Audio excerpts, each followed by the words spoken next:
আছেন? তো আজকের ভিডিওটা আপনাদের অনেক স্বাগতম গাইস। আমি আজকে একটা চ্যানেল করব। হাতে আমি একটা ক্লিপ নিয়ে পুরো 2 মিনিট ধরে দাঁড়িয়ে থাকবো গাইস। এখন আমি চ্যানেলটা শুরু করব গাইস। যে হাতে আমার বেশি ব্যথা লাগে ওই হাতে নিচ্ছে গাইস। ওই গাইস গাইস অনেক ব্যথা গাইস।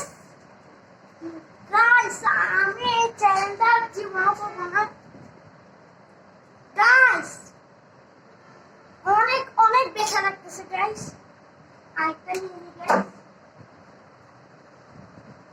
ও গাইস অনেক অনেক ব্যথা গাইস, যা বলো। ও গাইস আমি আর পারবো না গাইস, আমার অনেক হয়েছে। আর গাইস আমি এখনো ব্যথা করতেছে গাইস। এখন আমি আপনাদের কিছু একটা নাচের স্টেপ দেবো গাইস। দিল লেভেলের নাচটা অনেক জম করেছে, কিন্তু আপনাদের মধ্যে কেউ পারেননি। তো গাইস ফার্স্টে হাতে একটা লাফ নেবে, তারপর পায়েরটা এইভাবে করে নিচে না লাগায় এটা নিচে লাগে এরকম এরকম গাইস। এটুকু ছিল আজকের ভিডিও গাইস। আমি আর ভিডিও করতে পারছি না কারণ আমার কাজ আছে গাইস। আজকের ভিডিও এটুকুই, বাই বাই।